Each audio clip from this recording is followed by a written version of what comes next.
Still with us on Startup Street. In just 3 years, a startup that is digitizing India's silk supply chain has hit 2,000 crore rupees in revenue. Not only that, the farm-to-fashion startup also claims to have achieved operational profitability in FY23.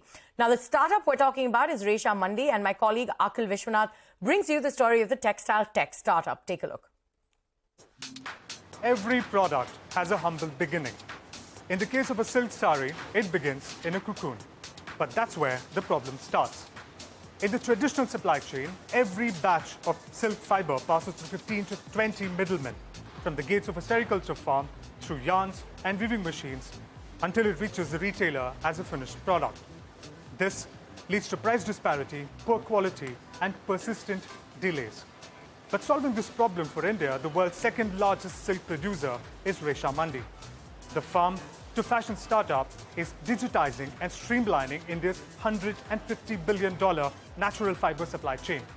How? With a super app. So once we landed up at farmer's place with an IoT device of our own, and we said this will save 70% of your water consumption on the field. The farmer did not believe it.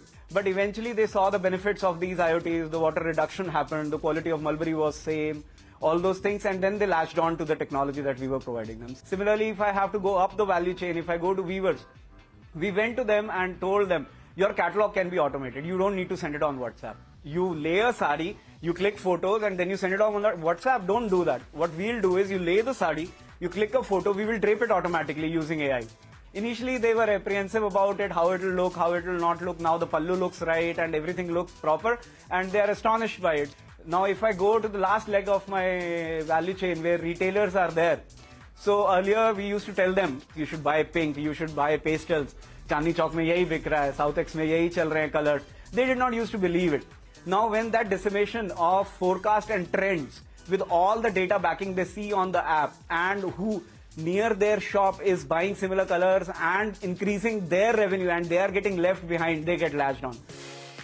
ReshaMandi currently works with more than 125,000 farmers, more than 9,000 yarn manufacturers, approximately 10,000 weaver and textile mills, and more than 20,000 retailers across India. The textile tech startup also works with several global brands. What kind of entices them to work with us is because we think about their balance sheets. Now, when I'm talking about the balance sheet of a farmer who's a silk farmer for that matter, assuming he is buying the input from us and selling the output to us, he saves approximately around 20 rupees per kg, while a yarn manufacturer makes approximately around 2.5% more in terms of the profits.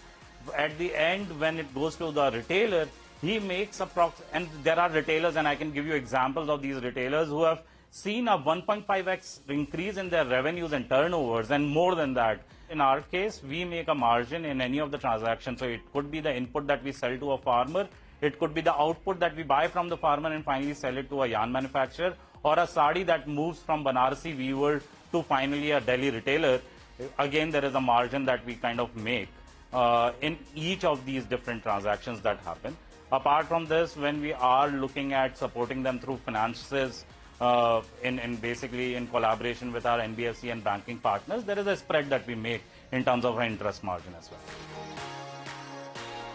Since inception in mid-2020, ReshaMandi has been scaling at a scorching pace. Revenues jumped 20 times to over 400 crore rupees in FY22. The company is now guiding for a 5x jump over last year to close FY23 with nearly 2,000 crore rupees in revenue. This growth, the company says, has not come at all costs, that too at a time when sustainable growth is a top ask in the Indian startup ecosystem. We had to be a conscious company on profits, and thankfully for us, this year, we've already converted to EBITDA positivity. We are tracking our PATs right now. We are trying to see if we can, in the Q1 of next year, turn towards PAT figures and get to profitability faster.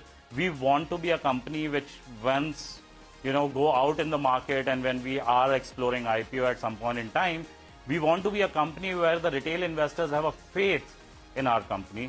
They understand that we are value conscious. They understand we are cost conscious. They are understanding that there is a growth, an immense growth.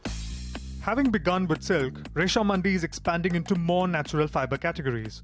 Cotton now forms nearly 30% of the overall revenue, while forays into jute and wool will be made keeping in mind the margin profile.